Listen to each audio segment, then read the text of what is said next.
Hello guys, मैं कुणाल हूँ और आज के इस ट्यूटोरियल में हम देखेंगे what is new pension scheme in regarding with all citizen of India and private sector employees. इसके पहले एक ट्यूटोरियल बनाया था। द ट्यूटोरियल गवर्नमेंट एम्प्लॉयज़ के लिए था। अब ये जो ट्यूटोरियल है, ये ट्यूटोरियल डिस्क्राइब करेगा कि private sector employ and all citizen of India के लिए क्या मॉड्यूल है, what are the rules and regulations. काफ़ी स्लाइटली डिफर करते हैं, तो ये हम जानने की कोशिश करते हैं इस ट्यूटोरियल में। Okay, let's start. ओके, तो न्यू पेंशन स्कीम में टोटल 4 मॉड्यूल्स अवेलेबल है। गवर्नमेंट के लिए अलग है, all citizen of India, private sector employees के लिए अलग है, एंड पे slide for backward classes means poor economical classes के लिए काफ़ी स्लाइटली डिफर करता है। तो आज हम देखेंगे गवर्नमेंट सेक्टर का, इसके पहले ट्यूटोरियल हो गया है। आज इन दो सेक्टर के बारे में बात करेंगे, दिस 2 डिफरेंस मॉडल्स के बारे में आज बात करेंगे अभी। ओके, तो देखिए, प्राइवेट सेक्टर एम्प्लॉयज़, काफ़ी कमेंट में सबसे ज़्यादा लोग पूछ रहे हैं कि प्राइवेट सेक्टर एम्प्लॉयज़ के लिए एक ट्यूटोरियल बनाए। तो here it is, here we go. तो प्राइवेट सेक्टर एम्प्लॉय का जो कंट्रीब्यूशन होगा, उसमें एक तो कंपनी उसमें कंट्रीब्यूट करेगी या तो फिर नहीं करेगी। दो चीज़ें हो सकती है, राइट। तो कुछ कंपनीज ऐसी है, there are more than 600 companies. ये कंपनीज क्या करती है कि कंट्रीब्यूट करती है, मतलब आप एम्प्लॉय पे करेगा और उतना ही कंट्रीब्यूशन कंपनी भी पे करेगी। इससे कंपनी को ये फ़ायदा होगा कि उनको टैक्स बेनिफिट मिल जाएगा। उतना अमाउंट उनको प्रॉफिट लॉस उनका जो अकाउंट रहता है उसमें से उतना अमाउंट उनका डिडक्ट हो जाके उनको टैक्स बेनिफिट मिलता है। इसलिए there are more than 600 company जो एनपीएस स्कीम प्रोवाइड करती है अपने जो भी अपना एम्प्लॉयर है उसे, अपने एम्प्लॉय को प्रोवाइड करती है, ठीक है। लेकिन अगर आप ऐसे कंपनी में हो जो एनपीएस स्कीम नहीं मतलब आपको प्रोवाइड करती है, तो आप ऑटोमेटिकली इस मॉड्यूल में आ जाओगे, that is all citizen of India. आप तो फिर नॉर्मल कंट्रीब्यूटर की तरह भी आप न्यू पेंशन स्कीम का बेनिफिट ले सकते हो, राइट।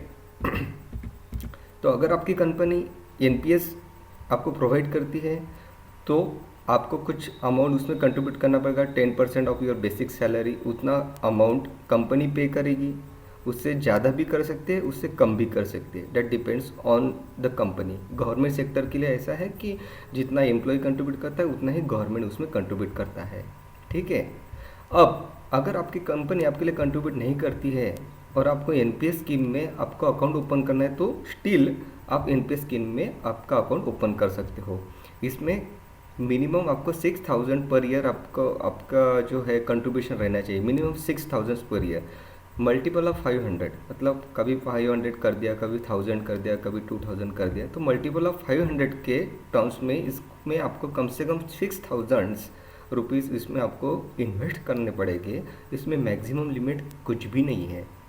इसमें फॉर एग्जांपल आपने 6000 या 7000 इसमें कंट्रीब्यूट करने के बाद गवर्नमेंट इसमें आपके लिए कंट्रीब्यूट नहीं करेगी। You are not a government employee, तो इसमें गवर्नमेंट आपके लिए कंट्रीब्यूट नहीं करेगी। आपका कंट्रीब्यूशन रहेगा 6000 7000, जो भी आपका कंट्रीब्यूशन हो आपका कंट्रीब्यूशन रहेगा, राइट। ये जो अकाउंट एनपीएस स्कीम का अकाउंट ओपन करने के लिए आप सभी नियर अबाउट सभी बैंक्स में आप एनपीएस स्कीम का जो अकाउंट है ओपन कर सकते हैं। At the end NPS scheme will be manage by government only. तो लेकिन ये क्या होगा, पॉइंट ऑफ प्रेजेंस इसे बोलते हैं, दैट इज़ पीओपी। तो पीओपी क्या है, कोई भी बैंक में जाके आप एनपीएस का अकाउंट ओपन कर सकते हो। सो this is the way, right. Comment में काफ़ी लोग पूछते हैं कि हमारे लिए भी गवर्नमेंट कंट्रीब्यूट करेगी क्या, नहीं करेगी। Government contributes only in this module, that is government sector employees, state government and central government employees. All city corporate sector में अगर आपका कंपनी उसमें एनरोल है तो आपके लिए कंट्रीब्यूट करेगी, नहीं तो नहीं करेगी। अगर नहीं करती है तो आप डायरेक्टली आ जाओगे all citizen of India module में। इसमें आपका कंट्रीब्यूशन रहेगा, गवर्नमेंट का कोई कंट्रीब्यूशन नहीं रहेगा। गवर्नमेंट सिर्फ आपको फैसिलिटी दे रही है एनपीएस स्कीम का। ओके, तो फॉर एग्जांपल मैंने इसमें 5000 रुपये इन्वेस्ट कर दिए, तो मेरे पैसों का क्या होगा। तो ये जो पैसे है, ये जो different there are 7 pension fund manager आपके जो पैसे हैं उसको मैनेज करेंगे। इसे हम बोलते हैं पेंशन फंड मैनेजर, राइट। तो as a all India citizen module और as a private sector employ आप इसमें से किसी भी एक पेंशन फंड मैनेजर को चूज कर सकते हो, राइट। अगर आप गवर्नमेंट एम्प्लॉय हो तो आपके लिए 3 डिफ़ॉल्ट पेंशन फंड मैनेजर है, आप दूसरा नहीं चूज़ कर सकते सेंट्रल गवर्नमेंट में। लेकिन as a all India citizen module आप इन 7 में से किसी भी एक पेंशन फंड मैनेजर को आपको चूज़ करना होगा, सिलेक्ट एनी वन, राइट। अब ये जो पेंशन फंड मैनेजर है ये आपके पैसे के साथ कैसे डील करेंगे, राइट। तो ये क्या करते हैं, आपके जो पैसे हैं ये कुछ इक्विटीज़ में इन्वेस्ट करते हैं, कुछ कॉरपोरेट में करते हैं, कुछ गवर्नमेंट बॉन्ड्स में करते हैं। इक्विटीज़ मतलब शेयर मार्केट हो गया, गवर्नमेंट बॉन्ड्स मतलब फॉर एग्जाम्पल किसी कंपनी को लोन देना, दैट इज़ हो गया गवर्नमेंट बॉन्ड हो गया, गवर्नमेंट कॉरपोरेट बॉन्ड हो गया। गवर्नमेंट बॉन्ड मतलब गवर्नमेंट को भी पैसे चाहिए, फॉर एग्जांपल फ्लाईओवर बनाने के लिए तो गवर्नमेंट भी लोन देती है, तो कुछ पैसे मतलब इसको गवर्नमेंट बॉन्ड्स मतलब जी इसमें जो रहता है, गवर्नमेंट बॉन्ड्स में जो भी इन्वेस्टमेंट रहता है वो सेफ काइंड ऑफ इन्वेस्टमेंट उसे हम बोलते हैं। इक्विटीज़ मतलब शेयर मार्केट का है, इसमें वोलेटिलिटी ज़्यादा है, रिस्क ज़्यादा है, लेकिन इसमें रिटर्न भी ज़्यादा है। कॉरपोरेट बॉन्ड्स ये मिडल माना जाता है आपका इन्वेस्टमेंट, इसमें मॉडरेट रिस्क माना जाता है इसमें, राइट। तो पेंशन फंड मैनेजर आपके पास से पैसे लेके कुछ इक्विटी, कुछ कॉरपोरेट बॉन्ड में, कुछ गवर्नमेंट बॉन्ड्स में इन्वेस्ट कर लेंगे, राइट। तो ये आपका फॉर्म है। तो इस फॉर्म में जैसे कि आप देख सकते हो, इस फॉर्म में किसी भी एक पेंशन फंड मैनेजर को आपको चूज़ करना पड़ेगा, टिक करना पड़ेगा यहाँ पे। अगर आपने यहाँ पे क्लिक नहीं किया तो डिफ़ॉल्टली आपका ये SBI पेंशन फंड आपको अलॉट कर दिया जाएगा, राइट। अब यहाँ पे देखिए यहाँ पे you can see there is आपके जो पैसे हैं, आप इसमें उनको मेंशन कर सकते हो कि आपके कितने पैसे इक्विटीज़ में लगाने चाहिए, कितने पैसे आपके कॉरपोरेट बॉन्ड्स में जाएंगे और कितने पैसे आपके गवर्नमेंट बॉन्ड्स में जाएंगे, कितने परसेंट, राइट। फॉर एग्जांपल मैं 5000 इन्वेस्ट कर रहा हूँ तो मैं उनको बता सकता हूँ कि इसमें से इतने पैसे मेरे इक्विटीज़ में इन्वेस्ट करना, इतने पैसे कॉरपोरेट बॉन्ड्स में इन्वेस्ट करना, लाइक दिस थिंग, राइट। तो इसमें 2 ऑप्शंस है, active choice and auto choice, ठीक है। ये हम देखते हैं कि ये क्या चीज़ है, राइट। अभी एक्टिव चॉइस और ऑटो चॉइस क्या है, अगर आपने यहाँ पे किसी भी इस पर टिक नहीं किया तो आपका ऑटो चॉइस में आपका फॉर्म चला जाएगा। अब ये क्या है, तो देखिए अगर आपने ऑटो चॉइस ले लिया तो क्या होता है, up to 35 years of age आपके कंट्रीब्यूशन में से 50% कंट्रीब्यूशन जो है इक्विटीज़ में चला जाता है, बचा हुआ C और G में चला जाता है। जैसे जैसे आपकी एज बढ़ेगी ऑन यूर बर्थ डेट क्या हो गया, इक्विटीज़ में का कंट्रीब्यूशन कम हो जाएगा, कॉरपोरेट में का बढ़ता जाएगा, जी में से बढ़ता जाएगा, राइट। तो धीरे धीरे धीरे as you can see equities में का कंट्रीब्यूशन कम हो रहा है, सी में बढ़ गया है, जी में सबसे ज़्यादा बढ़ गया है। अब ये क्यों हुआ ऑटो चॉइस में, राइट। ये ऑटो चॉइस में इसलिए हुआ कि गवर्नमेंट का ये सोचना है, ये मानना है कि जैसे जैसे आपकी एज बढ़ती जाएगी तो आपने रिस्क कम लेना चाहिए और आपने जो मोर सेफ इन्वेस्टमेंट है दैट इज़ गवर्नमेंट बॉन्ड, उसमें आपने इन्वेस्टमेंट करना चाहिए। अब यही चीज़ आपको समझ के लेना है कि इसमें आप क्या उसमें डिफ्रेंशिएट कर सकते हो। अब यहाँ पे देखिए, यहाँ पे हम देख सकते हैं कि ये जो पेंशन फंड मैनेजर्स है उन्होंने जो इक्विटीज़ में पैसे इन्वेस्ट किए आपके, उसमें कितना रिटर्न मिला। तो 3 ईयर का रिटर्न देखिए 18, 17, 18, 18, 18, पेंशन फंड मैनेजर का लगभग सेम ही है, ठीक है। ये हो गया इक्विटीज़ का रिटर्न। अब ये देखिए सी का रिटर्न कितना आया है, दिस इज द सी, ठीक है। ये जो रिटर्न है ना ये 9 फरवरी 2015 लास्ट ईयर का है, ठीक है। अब ये देखिए कितना आ रहा है, कॉरपोरेट में 11% रिटर्न मिलेगा आपको, इंटरेस्ट मिलेगा, राइट। जैसे आपको ब्याज रहता है ना, जैसे पब्लिक प्रोविडेंट फंड में 8.7% है, तो इसमें देखिए 11.6% रिटर्न किसमें, जो पैसे आपके कॉरपोरेट बॉन्ड्स में इन्वेस्ट किए हैं उसके, राइट।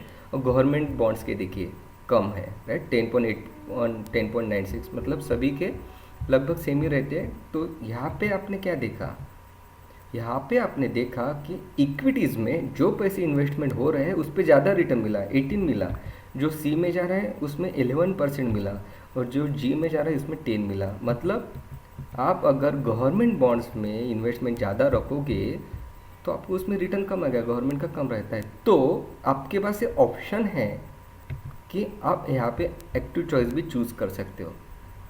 मेरा सजेशन रहेगा कि आप यहाँ पे एक्टिव चॉइस चूज़ करो।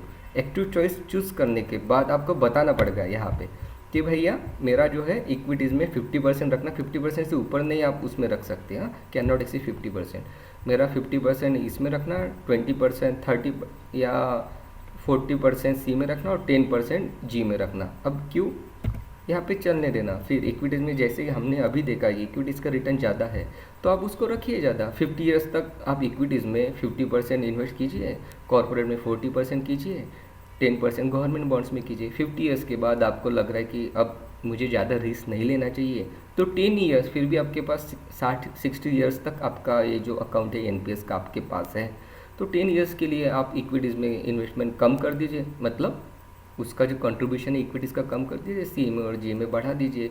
लेकिन शुरुआत में आप यहाँ पे एक्टिव चॉइस चूज़ करने के बाद उसमें काफ़ी ज़्यादा आप बेनिफिट ले सकते हो। 18% आपका उसमें रिटर्न मिलते रहेगा आपको इक्विटीज़ में। So this is the thing, right. अब most popular and most frequent question is what will be my pension. तो कुछ नहीं, आप पेंशन कैलकुलेटर में जाके यहाँ पे मंथली कंट्रीब्यूशन, ये है आपका मंथली कंट्रीब्यूशन, ठीक है। तो मेरा मंथली कंट्रीब्यूशन मैं यहाँ पे एंटर कर देता हूँ 9492। Total year of investment, my current age is 28 years, तो 32 ईयर्स तक टोटल ईयर ऑफ इन्वेस्टमेंट अब 60 ईयर्स तक रहता है एनपीएस का, राइट। तो एक्सपेक्टेड रिटर्न ऑन इन्वेस्टमेंट जैसे हमने अभी कितना देखा, 18 का देखा, 11 सी और जी का देखा, तो हम चलो मान के चलते कि मुझे 10% रिटर्न मिलेगा। तो 60 साल में मेरे पास कितने पैसे आ गए, 2,66 लाख, राइट। तो अभी आप समझ के लीजिए, अभी आपको समझना है आपका टोटल कंट्रीब्यूशन उस पर 10% रिटर्न के साथ आ रहा है 2,66 लाख, राइट। अब 60 साल का होने के बाद आप ये टोटल पैसे नहीं निकाल सकते, रूल है एनपीएस का। इसमें से आप 60% निकाल सकते हो, लेकिन 40% आपको इसमें इन्वेस्टमेंट इसमें रखनी पड़ेगी, कंटिन्यू रखनी पड़ेगी, ठीक है। तो कितना मैं निकाल सकता हूँ, 60% मैंने निकाल लिया, तो 1,59 लाख मेरे हाथ में आ गए मेरे पैसे। अभी 40% कहाँ जाएंगे, ये जो 40% है ये एन्युटी सर्विस प्रोवाइडर में जाएंगे। इसे हम बोलते हैं, ये टोटल देयर आर 3 और there are 7 annuity service provider ASP. अब ये क्या करते हैं, जैसे मैंने अभी बताया कि मैक्सिमम आप 60% निकाल सकते हो, 40% आपको इनको देना ही पड़ेगा। तो मेरे पैसे 40% इनमें से किसी एक के पास चले जाएंगे, मैं जिसे भी चूज़ करूँगा। और अब ये लोग उसी 40% को जो भी उस पर जो ब्याज है, उस पर जो इंटरेस्ट है, वो मुझे पेंशन के रूप में दिया जाएगा, है कि। सो दिस इज़ द थिंग। तो मैंने 40%, मेरा 40% आता है 1,06 लाख, तो मैंने किसी भी एक एएसपी को दे दिए। उस पर जो मेरा इंटरेस्ट है फॉर एग्जांपल 6% रहेगा, तो मुझे जो मेरा पेंशन है ये रहेगा 53,000, राइट। तो इसे हम एक बार फिर से देख लेते ताकि इसमें कोई कन्फ्यूजन ना हो, ठीक है। ये मेरा कंट्रीब्यूशन हो गया मंथली, मेरे एज 28 ईयर्स, 32 ईयर्स मतलब 60 ईयर्स तक हो गया, total 2,66 lakh with 10% return, right. अब इसमें से जैसे मैंने बताया कि इसमें से मैं 60% ही निकाल सकता हूँ, 40% मुझे रखने पड़ेंगे इसमें। तो मैंने 60% निकाल लिया, 40% किसी भी एक एएसपी के पास मैंने उसमें दे दिए। कितने दे दिए, 40% हो गया 1,06 लाख, उस पर 6% रिटर्न मैं मान के चलता हूँ, तो उसमें मिलेगा 53,000, ये रहेगा पेंशन, राइट। तो हमने यहाँ पे देखा कि 10% हमने कंसीडर किया था, मतलब हमने माना कि शायद 10% यहाँ पे इन्वेस्टमेंट हो सकता है। तो इसमें अब तक कितना मिला है, अब ये देखिए मेरा एनपीएस अकाउंट है, इसमें देखिए रिटर्न ऑन इन्वेस्टमेंट अब तक 17%, अब तक 17% मुझे मिल चुका है। तो दिस इज़ द थिंग, इसमें बिकॉज इसमें इक्विटीज़ में भी इन्वेस्टमेंट होता है, तो आपका जो रिटर्न ऑन इन्वेस्टमेंट है वो ज़्यादा रहेगा। सो दिस इज़ द थिंग।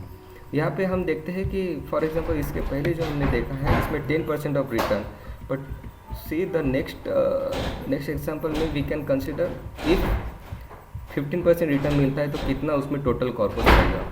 तो यहाँ पे टोटल अब आ जाता है 6,09 लाख रुपीज़, जिसमें मेरा टोटल मंथली पेंशन आएगा 1,21 rupees. So this is the thing कि यहाँ पे आपका जो रिटर्न है वो डिफ़र करेगा, क्योंकि स्टॉक मार्केट का रिटर्न डिफ़र करता है। और आपके जो पैसे हैं यहाँ पे अभी हमने देखा ई में इन्वेस्टमेंट हो रहा है, E means equities, right. Okay, उसमें टैक्स रेगुलेशन क्या है, इसमें जो आपका जो कंट्रीब्यूशन रहेगा आप उसमें 2 लाख तक की एडिशनल टैक्स डिडक्शन आप ले सकते हो। 80C में 1,50,000 आ जाएगा, और 80CCD दैट इज़ 50,000 का deduction over and above this 1,50,000 ये आ गया। टोटल 2 लाख का आप उसमें डिडक्शन ले सकते हो। मतलब आप अगर 20% टैक्स स्लैब में हो तो आपका 40,000 का टैक्स बच जाएगा। इसके डिटेल्स के लिए आप you can click here. Okay, अब यहाँ पे देखिए इसकी there is a one sad thing about this new pension scheme, इसका जो रिटर्न है वो टैक्सेबल है, राइट। तो एट द एज ऑफ 60 जो टैक्स रूल रहेंगे अकॉर्डिंग टू दैट रूल आपका जो रिटर्न है वो टैक्सेबल रहेगा। प्लीज़ इसको समझ लीजिए। If you are planning to open a account in NPS scheme तो आपको इसको ध्यान से देखना पड़ेगा। This is a taxable income, right. Yes, अभी जो है पुराने विड्रॉल्स रूल अब मॉडिफाई हो गए हैं। These are the new withdrawal rules. तो यहाँ पे आप देखिए इसमें जो है आप 25% ऑफ द कंट्रीब्यूशन आप उसमें विड्रॉ कर सकते हो। कब? मिनिमम आपका 10 ईयर्स कंप्लीट होना चाहिए। मतलब न्यू पेंशन स्कीम में आपके कम से कम 10 ईयर कंप्लीट होने चाहिए। मैक्सिमम 3 बार, ज़्यादा से ज़्यादा 3 बार आप इसमें से 25% निकाल सकते हो। एक बार विड्रॉ करने के बाद दूसरा विड्रॉल आपका 5 साल के बाद रहेगा। The gap should be of 5 years. अब आप जो है 25% ऐसे कभी भी नहीं निकाल सकते। ये आप निकाल सकते हो चिल्ड्रन के हायर एजुकेशन और उसके मैरिज के लिए, कंस्ट्रक्शन और परचेसिंग द फर्स्ट हाउस, ठीक है। अगर आपको कंस्ट्रक्शन या परचेस करना है तभी आप 25% इसमें के निकाल सकते हो, वैसे नहीं निकाल सकेंगे। ठीक है, this is a pension scheme, ठीक है। तो ये जो पैसे हैं आपके, ये आपको पेंशन के रूप में गवर्नमेंट को आपको रिटर्न करना है। तो इसलिए गवर्नमेंट ने इसमें रिस्ट्रिक्शंस लगाए हैं कि क्यों आप इसमें पैसे नहीं विड्रॉ कर सकते हो। काफ़ी लोग इसके बारे में कंप्लेंट करते हैं तो कि मेरे ही पैसे हैं, मुझे ही नहीं मिल रहे हैं। तो भैया ये जो है ना, ये आपने जो कोई सिंपल स्कीम नहीं है, this is a pension scheme. तो पेंशन स्कीम ऐसी रहती है, 60 ईयर्स के बाद पैसे मिलते हैं, ठीक है। यहाँ पे अगर क्रिटिकल इलनेस है तो आप इसमें 5 ईयर्स की गैप कोई उसमें मायने नहीं रखेगी। आप क्रिटिकल इलनेस के लिए कभी भी पैसे निकाल सकते हो। क्रिटिकल इलनेस में ये सब क्रिटिकल इलनेसेस की उसमें नेम सजेस्ट करें, there are number of different diseases. ये जो डिसीजेस आपका, आपकी पेरेंट्स का, आपके वाइफ का, आपकी चाइल्ड का, किसी का भी हो तो आप इसमें से विड्रॉ पैसे कर सकते हो, राइट। अब इसमें एग्जिट रूल, फॉर एग्जांपल आपने सोचा कि मैंने एनपीएस स्कीम में अकाउंट ओपन कर लिया लेकिन अभी मुझे बंद करना है। तो अगर आपका जो इन्वेस्टमेंट है वो 1 लाख से अगर नीचे है तो आप टोटल 1 लाख का पूरा के पूरा आप निकाल सकते हो। लेकिन आपका जो अगर इन्वेस्टमेंट 1 लाख से ऊपर गया है तो इसमें से सिर्फ 20% ही आप निकाल सकते हो। 80% आपको उसमें रखना ही पड़ेगा, राइट। मतलब मैंने आज अकाउंट ओपन किया एनपीएस स्कीम का और 5 साल के बाद मैं सोचता हूँ कि बंद करना है तो मैं उसमें से 20% ही निकाल सकूँगा। अगर मेरा इन्वेस्टमेंट 1 लाख से ऊपर है तो बचा हुआ 80% जो है मेरा एन्युटी सर्विस प्रोवाइडर के पास चला जाएगा, एएसपी के पास, और एएसपी उस पर मुझे पेंशन देना शुरू कर देगी every month, right. After retirement क्या होता है इसमें? आफ्टर रिटायरमेंट जो अभी हमने देखा 60% आप उसमें से अकाउंट विड्रॉ कर सकते हो, 40% आपको रखना पड़ेगा, राइट। इसमें आपके पास अभी एक और ऑप्शन इसमें इंट्रोड्यूस कर दिया गया है, that you can opt to extend 3 years to purchase the annuity service, ठीक है। इसको differ annuity purchase of annuity ऐसा बोलते हैं। मतलब अगर आपको लगता है कि अभी स्टॉक मार्केट डाउन है, अभी आपने एन्युटी में इन्वेस्टमेंट नहीं करना है, तो आपको 3 साल तक का टाइम आप ले सकते हो कि चलो मैं तीसरे साल में उसमें एएसपी में इन्वेस्ट कर दूंगा। Not a big deal. Fresh contribution till 70 years. पहले ऐसा था कि 60 ईयर्स में आपको पैसे निकालने ही पड़ते थे 60% को। अब क्या है कि ऐसा कुछ नहीं है, आप कंट्रीब्यूट करना शुरू कर सकते हो, मतलब कंटिन्यू कर सकते हो 70 ईयर्स तक, ठीक है। अब अगर आपका एक्यूमुलेटेड कॉर्पस अगर 2 लाख से कम है तो आप उसमें के पूरे पैसे आप निकाल सकते हो। लेकिन अगर 2 लाख से ऊपर आ रहा है आपका कंट्रीब्यूशन तो 60% और ये जो रहेगा 40%, राइट।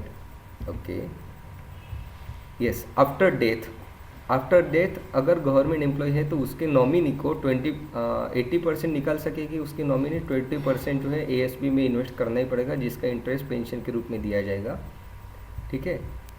अगर non government employ all citizen of India model और प्राइवेट सेक्टर मॉडल के लिए ये ऑप्शन तो ऊपर का अवेलेबल है ही, उसमें एडिशनल ऑप्शन है कि 100% नॉमिनी जो है कभी भी विड्रॉ कर सकती है ऑन डेथ ऑफ द, जो भी कंट्रीब्यूटर उसकी डेथ होने के बाद, राइट। तो यहाँ पे ये जो हमने देखा है ना, ये जो है if the accumulated corpus is 1 lakh rupees, मतलब ये जो है ना ये आपका कंट्रीब्यूशन है, इस पर रिटर्न के साथ नहीं 1 लाख चाहिए, आपका खुद का कंट्रीब्यूशन 1 लाख से कम होगा तो आप पूरा पैसे निकाल सकते हो। So apart from return, employ provident fund में ऐसा है कि आपका रिटर्न भी उसमें कंसिडर कर लिया जाता है, इसमें रिटर्न नहीं कंसिडर करेंगे, आपका खुद का उसमें कंट्रीब्यूशन कितना है। So this is the case. तो that's all guys, please feel free to ask me any questions. I will be happy to answer. Thank you guys very much.